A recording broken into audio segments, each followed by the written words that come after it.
بسم الله الرحمن الرحيم رب اشرح لي صدري ويسر لي أمري واحلل عقدة من لساني يفقه قولي. Alhamdulillah Rabbil Alameen. Today we are continuing the lesson number 5 of the Madinah book.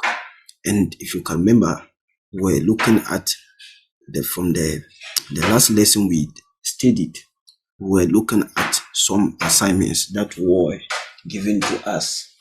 And then we stop at this point of the assignment. So this is the 5th assignment that we are going to look at. Okay. So without wasting much time, let's start. But before we start, as we usually do, we try to explain certain things more than before we come to the lessons, so that as we are going through, things will be very easy. We will not need to be stopping a lot. So let's explain a bit something here. So as you can see, we have Zuruf al-Makan. Zuruf al-Makan. Zuruf al-Makan simply means adverbs of place. Adverbs of place. Adverbs. There is supposed to be S here. This is a typing mistake, of course. So, as we said, Zuruf is the plural of Zorf. Zuruf is the plural of what? Zorf, which means adverb. So this is adverbs. Makan means place. Makan, place. So adverbs of place. Okay. So now, if you can remember the last time, in the last lesson, we looked at one adverb of place that was bayna. Bayna, this one. And we said, sorry. We looked at tahta. Tahta, this one. Tahta, which means under. If you can remember, al-kitabu tahta al-maktabi. The book is under the table. You can remember we looked at something like that. So these adverbs of place is something that is very common to us, even in English language. We look at up, above, under, front of, behind, right, left, between, around, middle. So it's used to talk about a particular, to give a description of a particular location. To give description of a particular what? Location. So there are adverbs of place. There are adverbs that are used to signify location of something. So that's what we term as Zorf al-Makan in Arabic language, adverb of place. So simple. But what we need is that they have grammatical effect. They have grammatical consequences on a particular word that follows it. So if you can remember the last time we looked at example, I'm giving an example. Half al-jar, huruf al-jar, fi, min, ila, ala. When they come, we said they have grammatical consequences. They have effect on the noun that comes directly after them. So the same way this Zorful Makan is similar. It also have grammatical effect on the noun that is coming after it. So it is acting like a mudof. Mudof. If you can remember, just in the last lesson, we look at mudof or mudof ilay. So right now, we said mudof and mudof ilay. Mudof ilay always have kesra. So that's a similar way this thing is also acting. This adverb of place, Zorf Makan, is also acting. When they come, the noun that directly attached to it is taking kesra. So it is acting like mudof. And then the noun that comes after it is mudof ilay. I hope that is clear. Okay.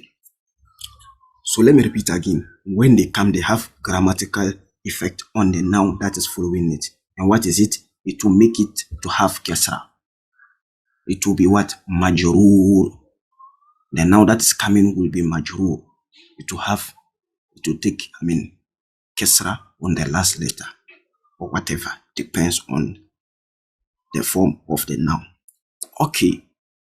So this is few examples. Fawqa. Fawqa means above. Fawqa, above. So fawqa sariri, you can see here. Fawqa sariri, above the bed. Above the bed. So it was initial as-sariru. That's because of this fawqa. As-sariri, it has turned to kesra. Okay, the same way. Tahta al-maktabi. It was initial al-maktabu. So tahta al-maktabi, under the table. So you can see under. This means under the table. Adverb of place, of course. Amama means in front of. So, for example, amam, if you want to say in front of the mosque, amam al masjidi. So you see amam al masjidi.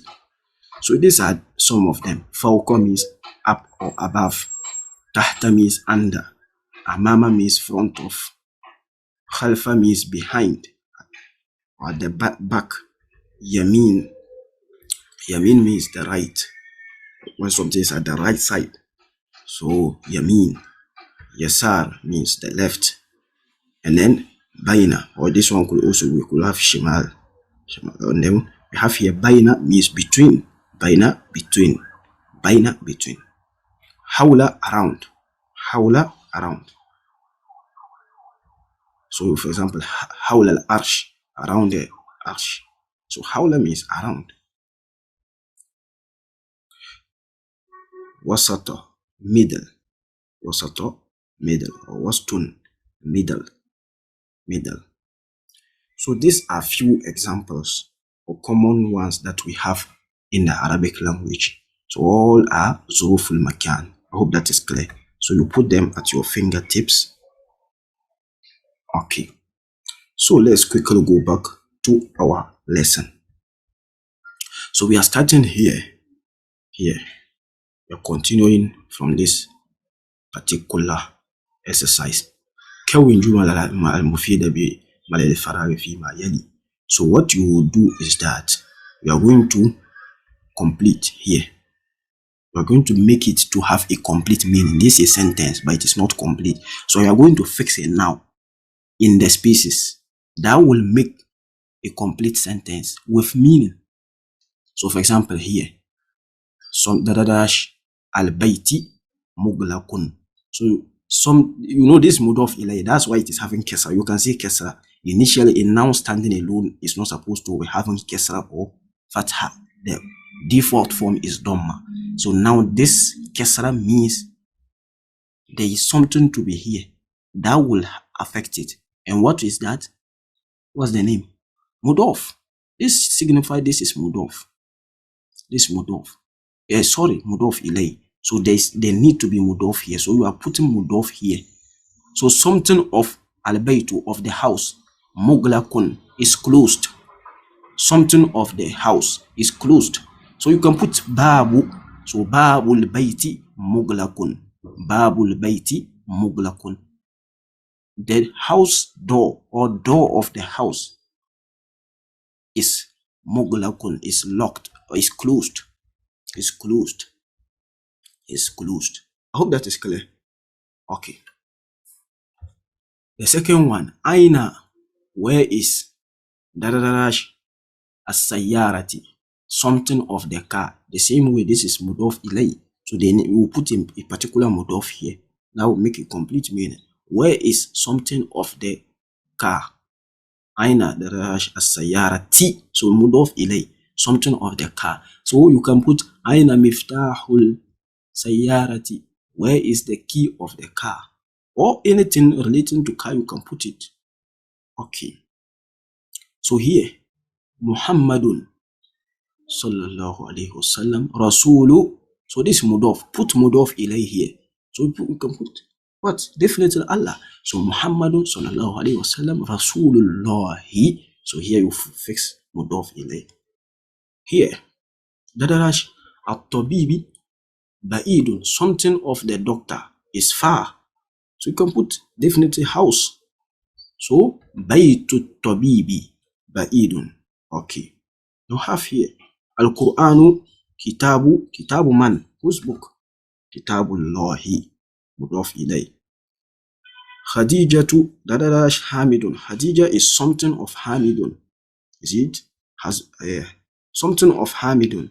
Hami's sister, Hami's brother, Hami's mother, Hami's whatever daughter. You can put a particular thing that will make a complete meaning, of course. So maybe Khadijatu Ummu Hamidin is Hami's mother, right? Ummu Hamidin, Hami's mother. So ana dadadash al-mudarrisi. I am something of the mudarrisi. I am something of the teacher. Whether the teacher's son the teacher's father, put a particular mudaf, now make it complete meaning. The same way here, Dadash at-talibi maksurun, something of the student is broken. So mudaf.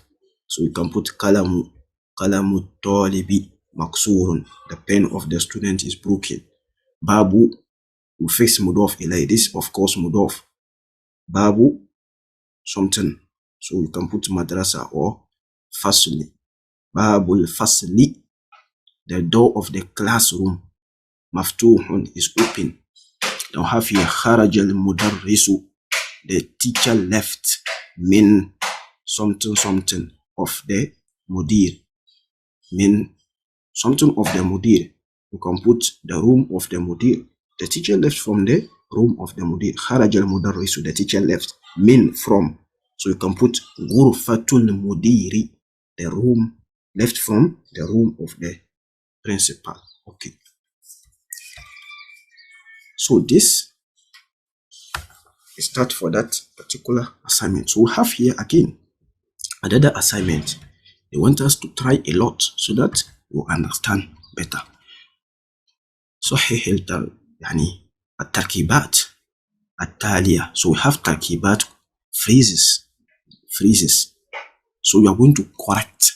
They have given you some phrases, but they are not correct. So صحح, correct. They are wrong. They intentionally made them wrong. I don't know whether you get me. They intentionally made them wrong. These ones, they intentionally kept mistakes in it. So you are supposed to correct them. So this, there is a mistake somewhere here. Write the correct, identify the mistake, and then now write the correct. How it should have been here for all here. So let's try to identify the mistakes. The first one, al-kalamu at-talibi. So you can identify the mistake. We said it will never take alif wa lam. Mudaf will never take alif wa lam. La yadkhulu alayhi al. Mudaf never take alif wa lam. And then here, at-talibi. So it will be what? Kalamu without the alif wa lam. Kalamu at-talibi. So that's how it should be. The second one, babu. So you can see babun, two dhamma. We said it will never take tanween. Mudaf doesn't take tanween. So it will be one dhamma. So babu sayyarati. Okay. Here was the mistake. The third one, of course, bintu hamidin. Bintu hamidun. You can identify the mistake. Dhamma here. It is not supposed to be dhamma. Mudaf ilay. Da'iman yu'rabu majrur. We said yesterday, it is always going to be majrur. Kasra on the last letter. Or depends on the form in which the noun comes. But it should be majrur. So you see, so hamidin, this should be hamidin, not hamidun. This should be, having kasra tain. Okay, the fourth one here. Ar-rasulullahi, alif wa lam. It shouldn't have alif wa lam. See, mudaf doesn't take two things, alif wa lam and then tanween. So that's the basic thing you should just know. Ar-rasulu, rasulu. So it should be rasulullahi. So here, ismul walada. Ismul walada. It shouldn't be walada. It should be what? Waladi. It should be ismul waladi. Ibnul mudarrisi. Ibnul mudarrisin. Ibnul mudarrisin. This is basic one. Not even mudaf ilay. You can see it is having alif wa lam. And at the same way, it is having tanween. At the same time, it is having alif wa lam, and at the same time, it is having tanween. Two kesra. This cannot happen. Alif wa lam and tanween doesn't meet. That both cannot occur, coexist in one noun. So that's not. So it should be what? It should be what? Ibnul mudarrisi with one kesra. Okay, well said. Let's continue. So have here, they're trying to teach us something. We call it harful nida. Ya. See, ya. Ya. Yeah, yesterday I just talked something small about it. It is called harf nida, and it is used to call for calling out. When you are calling out onto someone, so you say Ya Muhammadun, O Muhammad. So you say a lot, Ya Allah, Ya Allah, Ya Allah. We are calling out to Allah, we use Ya. So you say harf nida, that's as I said, used for calling out, and it also have a grammatical impact. It has a grammatical impact, and its grammatical impact is very simple. Tanween, it doesn't go with tanween, that's just all. So when ya goes, when ya, we have ya, definitely you will always see one vowel, one vowel, one vowel, one vowel. You see, none of them is tanween. So that is one of his rule. That's just his main rule. It doesn't go with tanween. So ya Muhammadu, not Muhammadun. It was initially Muhammadun. That's the original name. But when you are using ya, yani with it, if you are calling out and you are using ya with it, the tanween will drop. So ya Muhammadu, ustazun initially, but ya ustazu. Khalidun, ya Khalidu, one dhamma. Waladun initially, but when the ya comes, ya waladu, the tanween will drop. It doesn't go with tanween. So that is one rule we are learning here. We'll learn much about it as we go. But right now, that's what we need to know for now. So put it at your fingertips. It doesn't go with tanween. It is called harfun nida. It's used for calling out, and it doesn't go with tanween. So ikra waktub ma adopt awahid al-kalimat. We have been doing this a lot. Put vowels, vocalize the last letter of the nouns in all the cases. So ya, just application of what we have learned. Ya, are you going to say Aliyun? Ya Aliyun? No. Ya Aliyu, one dhamma. Ya Abbasu, one dhamma. Shaykhun, there's nothing here, so it's standing alone. Shaykhun, two dhamma. Shaykhun. Ya Shaykhu, one dhamma, because of the ya. Ya Rajulu, one dhamma. Ya Yasiru, Ya Ammaru, Dokturun, Dokturun, Ya Dokturu, one dhamma. So you see, okay. So we have here another exercise. Another exercise, and what they are demanding is, they are demanding اقرأ المثال الآتي ثم كون عليه أسئلة مثله مشيرا إلى الصور التالية. So here they have given you an example here. Read the following example. Then make similar questions with reference to the following pictures. So there is an example here, and this example is related to the first one. So we are going to make similar question. So here they want you to form an interrogative sentence, but using this one. They use this one to give you to form interrogative sentence. That's an example. Now look at it and form your own with these ones. Fill in the blanks here. So I hope you can see. So the first one, if you can see, we have Kitabu man haza. Whose book is this? Kitabu man, whose book haza is this? So there's a book here, they have used it to ask question. Now use these ones to ask question, but still with the same thing here, with this particular phrase. You can see. So here, that's what they are demanding. So you are just going to see, for example, like this. For example, you use this one to form, then use this. Sorry, they have already done that in the first case. So use this one. So you see, this is pen, right? So how do you see pen is what? Kalamun. So kalamu man haza. Then you go to the next one. miftahun. So you say miftahu man haza. You just replace the kitab here with those what you are seeing that we have here. But note, this is sa'atun, a watch, and sa'atun is feminine. So you will say sa'atu man haza. You see sa'atu man hazihi. I hope that is clear. Okay.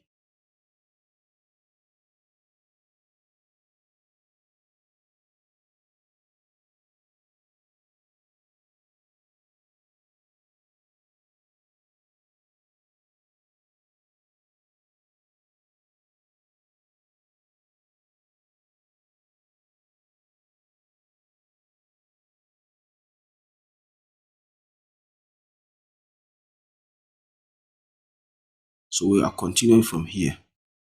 Ismun. Ismul waladi Muhammadun. Wasmul bintu. Wasmul binti Zainabun. Ismul mudarrisi Hamidun. Masmul mudiri. Masmul mudiri. So I hope you can identify the mudaf ilay as we are going. Ibnun. Ibnu Khalidin fil madrasati. Wabnu Hamidin fil jami'ati. Ibnul mudarrisi fil fasli. Aina ibnul mudiri. So Aina ibnul mudiri. Aina ibnul mudiri. They are driving us towards something. We'll learn it. Just wait in a bit of second. Ikra ma yali ra'iyan kawaid. So here, that's what we have gotten to. We have gotten to that place what I was talking about.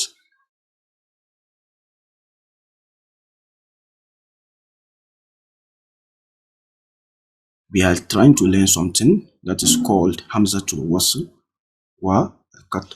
So let's just quickly look at it. Okay, this is here. We are having it here. I hope you can see very well.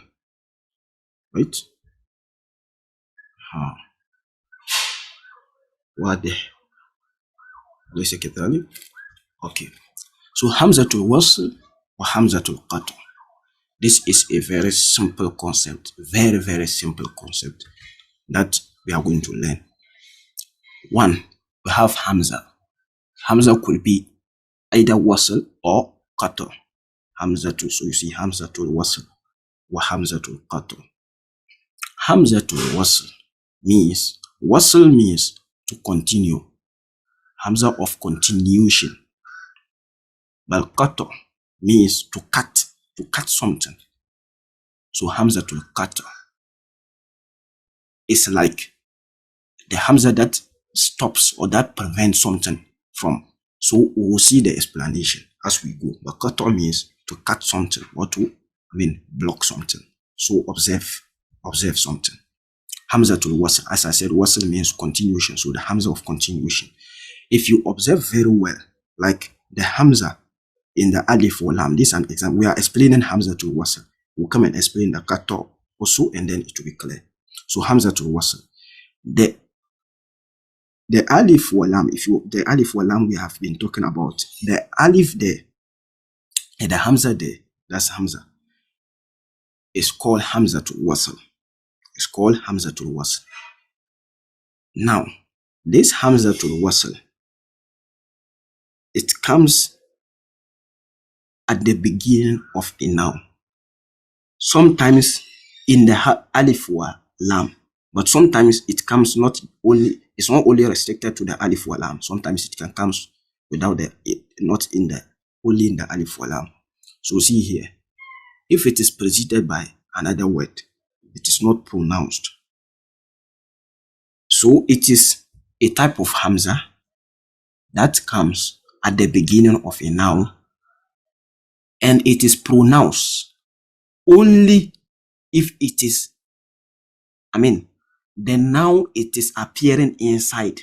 That noun, the noun containing it, is the noun starting the sentence. The noun starting the sentence. Let me give you an example. Here. This Hamza at the beginning, Ismu, you see Ismun. So this at the beginning, this is an example of Hamzatul Wasl. Hamzatul Wasl.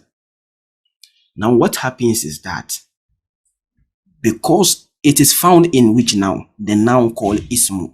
So this Ism is beginning the sentence. I hope that is clear. We can see that that's the word, the first word of the sentence.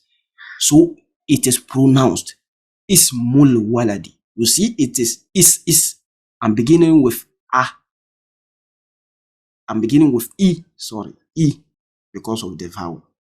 But E is from the Hamza. I'm pronouncing the Hamza.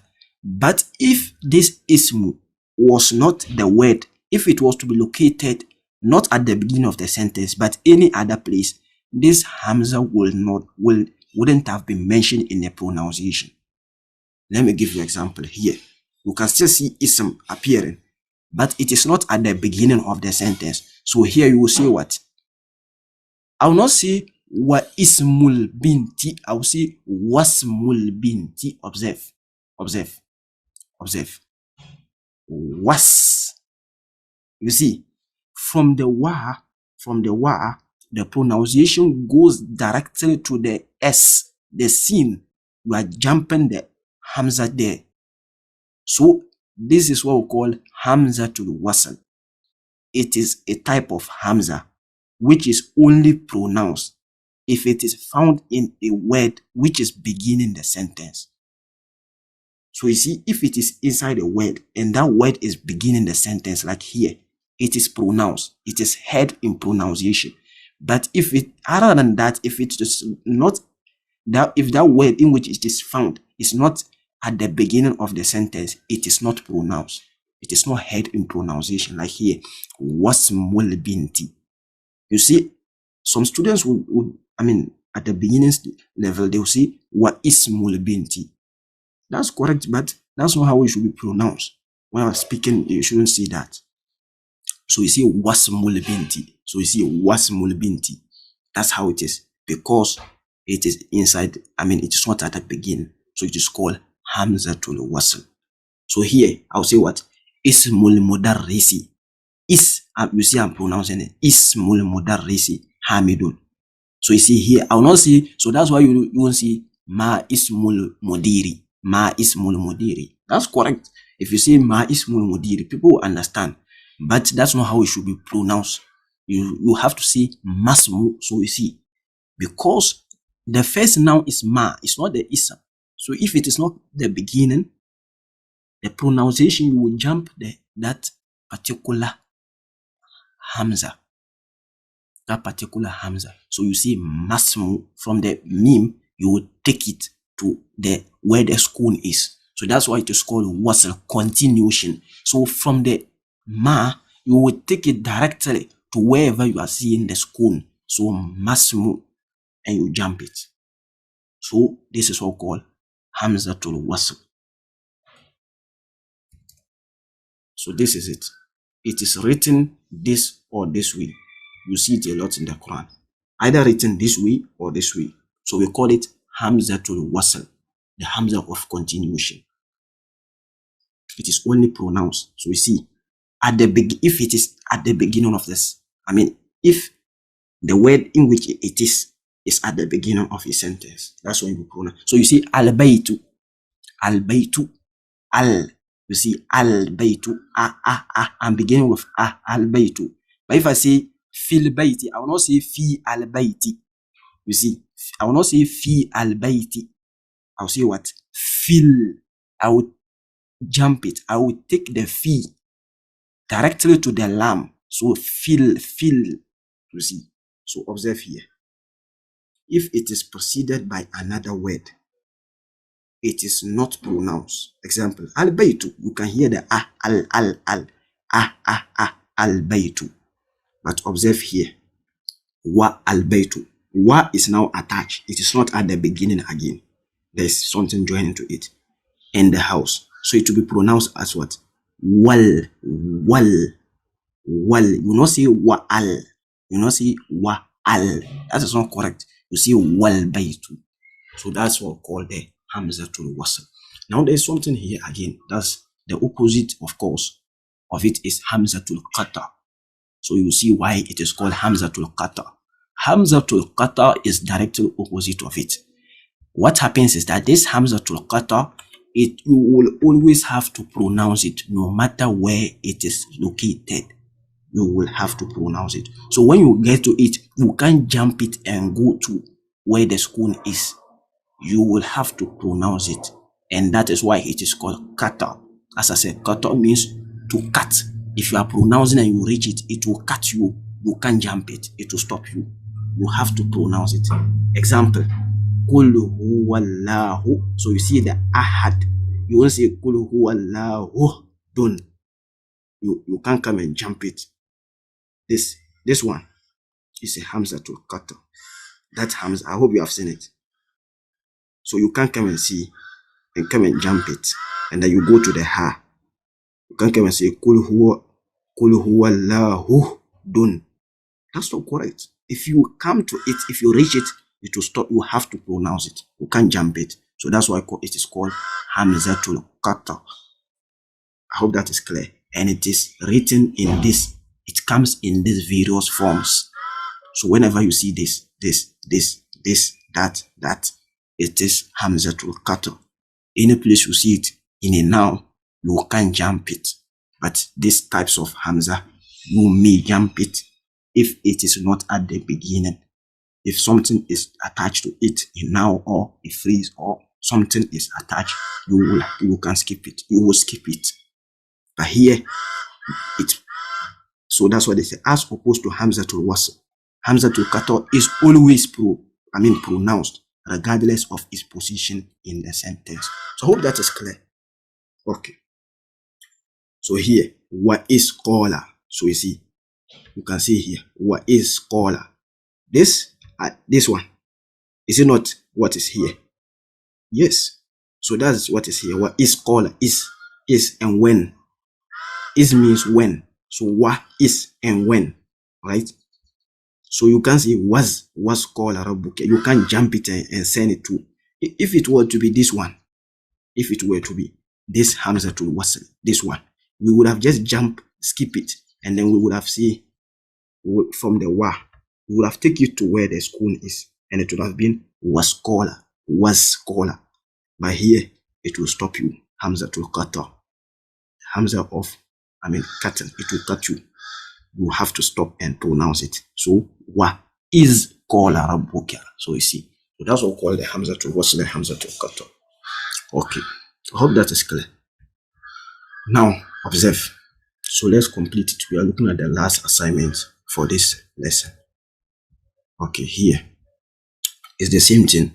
So Ibnu, so this Hamzatul Wasl, Ibnu Muhammadin. So we are pronouncing it because it's at the beginning. Ibnu Muhammadin fil Iraqi. Wab. So you see, I will not say wa ibnu. You can see, identify how they come. That's why I show you the picture. This is how they are written. It's either this or this. When you see this or this, it is Hamzatul Wasl. So that is what is here. Wabnu, you see. So you will say wa ibnu. If you pronounce it that way, that is not correct. So you see wabnu, you jump it. Why it is not at the beginning? If it should have been in the beginning, we would have pronounced it like here, ibnu. But here, wabnu. From the wa, you jump it. Wabnu hamidin fil hindi. Okay. So harajabnu. So you see, harajabnu. You will jump it. You won't say haraja ibnu tabibi. That's correct. If you say that, people will understand you, but that is not how it should be. Harajabnu. See. Harajabnu tabibi min al-bayti. Zahaba ibnu at-tajiri ila suki. Ismul muhandisi Faisalun. Wasmu tabibi mas'udun. Masmu. So that's why I say masmukia. People say masmukia. It's initially ma ismukia. That's how it should be spelled. Ma ismu. But why? The Hamza there is Hamzatul Wasl. So you say masmu rajulu. Ibnu man anta. Ana ibnul wazir. Ibnu man anta. Whose son are you? Ana ibnu, or ana ibnul wazir. Ana ibnul wazir. I am the son of the al-waziri. Who is wazir? Wazirun means the minister. Wazirun means minister. So from there we have the word wizra. Wizratun. So Allah says, wala taziru waziratun wizra ukhra. On the day of judgment, no one will carry the burden of another person. Everybody for himself. Whatever you do is for yourself. So you see, burden is called wizrun. So it's from it wazir. So from it you get wazirun, a minister. He has a lot of burden, responsibility on him. You can see a minister, he has a lot of responsibility. He has to work and a whole lot of things. So that's where it is similar from. It is coined from. So wazirun means the minister. A lot of responsibility on him. Anyway, so let's go. So this is the end of this lesson, right? So we are going to look at the kalimatul jadida, the new words here, and then we'll close for this lesson. Ar-Rasulu, the messenger. Al-Ka'batu, the Kaaba. Al-Ismu, the name. Al-Ibnu, the son. Al-Ammu, the uncle. But this one is what? Paternal uncle specifically. Al-Khalu is also uncle, but what? Maternal uncle. Al-Hakibatu, the back. Al-Sayyaratu, the car. Al-Shari'u, the street or the road. Muglakun, closed. Tahta means under. Hunaka means there. Huna means here. Hunaka, if you add the ka to it, hunaka, it means there. Okay. So this mudaf ilay. Sayyaratul mudarrisi, the teacher's car. Mudaf, sayyaratu is mudaf. Al-mudarrisi is mudaf ilay. So, alhamdulillah rabbil alameen.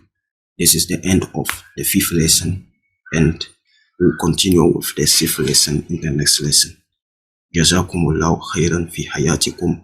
Wassalamu alaikum wa rahmatullahi wa barakatuh.